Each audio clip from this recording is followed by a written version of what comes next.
Chapter 42. Change Your Thoughts, Change Your Life. The 42nd verse. The Tao gave birth to one.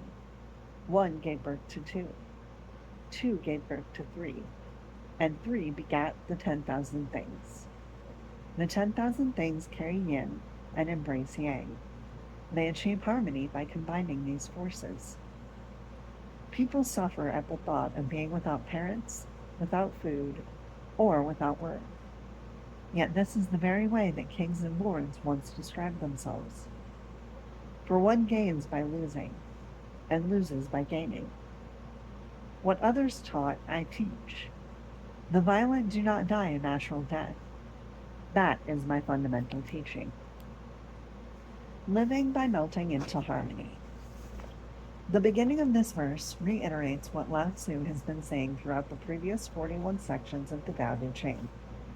That is, the Tao is the hidden force that brings all of the creatures and substances that comprise the 10,000 things into being, as well as being the intangible that we think of as oneness or wholeness.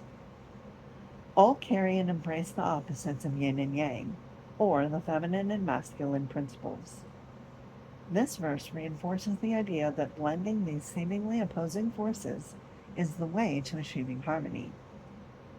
Lao Tzu reminds you of the things that you probably think cause suffering and suggests that being orphaned, going hungry, or feeling worthless are high on the list. But then he says that achieving harmony in terms of the Tao involves gaining by losing. Does he mean that if you lose your home, your mom and dad, your belongings, or your sense of self esteem, you'll gain all that you need? What? How is that possible? Your infinite self that originated in and is animated by the Tao needs nothing to sustain itself. Parents, possessions, and self worth are only necessary to the existence of your mortal self. Lao Tzu wants you to recognize this difference within the oneness that you are. He teaches that you gain awareness of your Tao nature through the loss of emphasis on the physical conditions of your life. In your oneness, you're likely to lose the Tao sensibility in proportion to the emphasis you place on worldly desires. At the same time, Lao Tzu emphasizes that death of the mortal self is influenced by the way you live. You will die as you live is the fundamental teaching for the mortal self. This is the balancing act that's required to truly melt into harmony with the Tao. The last several lines of this verse insistently drew my attention when I was researching, writing, and meditating on this 42nd passage. I studied many translations of it, and I spent countless hours communing with Lao Tzu, gazing at his likeness in my writing space. I discovered that this particular verse was always interpreted with the same kind of dramatic emphasis. All said something similar to the following. I take this to be the father of teachings. Know this to be the foundation of my teachings. This will be the essence of my teachings. Whoever says this is my beloved teacher. And the one I use here, that is my fundamental teaching. My conclusion is that when you're violent in any way, including in your thoughts, behavior, pronouncements, and allegiances, then you're choosing to die in the same way. Of course, you'll draw your own conclusions about the significance of this particularly dramatic instruction of the Tao Te Ching. The insistence with which this teaching presented itself to me leads me to believe that Lao Tzu wants me to emphasize that its opposite is also true.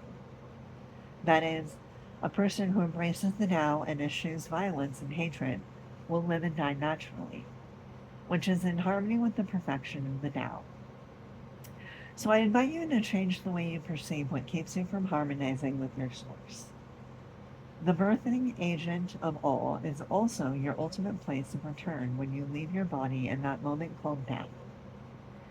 You must be willing to give up your attachment to all forms of violence in your life if you want to melt into harmony.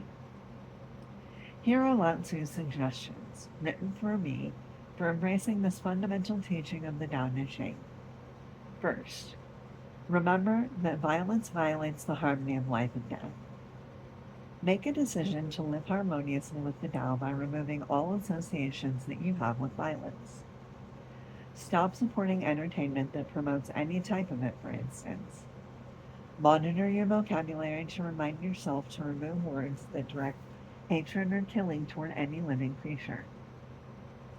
Explore avenues for resolving disputes peacefully and get involved with organizations that discourage violence. Remember that the one fundamental principle of the Tao Te Ching is that if you take up savagery in any way, then you're signing up for a savage end on this planet. And this includes your mental activity as well as behavior. So seek kind and forgiving thoughts in place of revenge and hatred. Change the way you look at life to seeing a picture that's free of violence and melt into harmony as you live and die. Second, examine your attachments with the idea that you gain by losing and lose by gaining. Your attachments to objects, status, your culture, and even other people prevent you from being free in the great way of the Tao. The more stuff that accumulates, the more you have to watch it, insure it, worry about it, protect it, polish it, distribute it, and identify with it. In other words, you lose harmony while seeking to gain.